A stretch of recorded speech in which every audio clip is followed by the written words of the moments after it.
മുൻ DGPയും തിരുവനന്തപുരം നഗരസഭാ കൗൺസിലറുമായ ആർ ശ്രീലേഖ നിയമക്കുരുക്കിൽ കിളിരൂർ കവിയൂർ പീഡന കേസുകളെ പരാമർശിച്ചുകൊണ്ട് യൂട്യൂബിൽ ചെയ്ത എപ്പിസോഡിൽ ഇരകളെ തിരിച്ചറിയും വിധം മാതാപിതാക്കളുടെ അടക്കം പേര് വെളിപ്പെടുത്തിയെന്നാണ് കേസ്. 2022 ഓഗസ്റ്റ് 14 ഈ വീഡിയോ സംപ്രേഷണം ചെയ്തിരിക്കുന്നത്.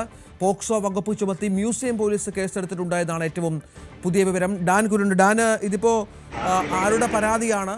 നേരത്തെ വളരെ മുൻപ് നടന്ന ഒരു സംഭവമാണ് എന്നാണ് മനസ്സിലാകുന്നത്. അത് ഇപ്പോൾ ഒരു പരാതിയുമായി രംഗത്ത് വരുന്ന പശ്ചാത്തലം എന്താണ് ഇവർക്കെതിരെയുള്ള കേസ്? 2022 പോസ്റ്റ് ചെയ്തൊരു വീഡിയോ ആണല്ലോ.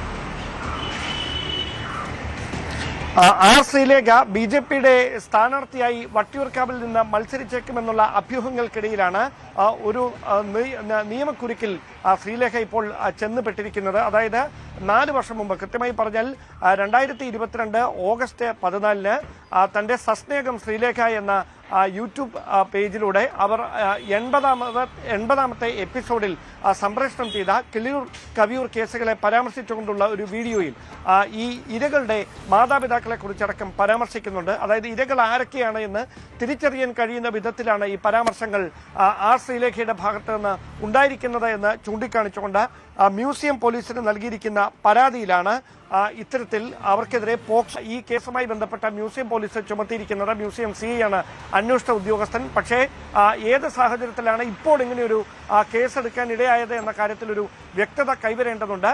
പരാതിക്കാരന്റെ പേര് ഇവിടെ പരാമർശിക്കുന്നുണ്ട് എങ്കിലും അത് ഏതെങ്കിലും തരത്തിൽ ഈ ഇരകളുമായി ബന്ധമുള്ള ആളാണെങ്കിൽ നമ്മൾ ആ പേര് പറയുന്നതിൽ നമുക്കും നിയമപരമായ ചില പരിമിതികളുണ്ട്. അതുകൊണ്ട് ആ പേര് നമുക്കിപ്പോൾ പരാമർശിക്കാൻ കഴിയുന്നില്ല. എന്തായാലും ഒരു കൃത്യമായി മ്യൂസിയം പോലീസിന് നൽകിയിരിക്കുന്ന പരാതിയുടെ അടിസ്ഥാനത്തിലാണ് ഈ കണ്ടന്റും അതിന്റെ യൂട്യൂബ് ലിങ്കും അതോടൊപ്പം ഇത് സംപ്രേഷണം ചെയ്ത തീയതിയും അടക്കം കാണിച്ചുകൊണ്ടാണ് ഈ പരാതി നൽകിയിരിക്കുന്നത്.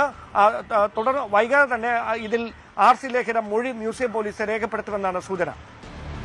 ശരി.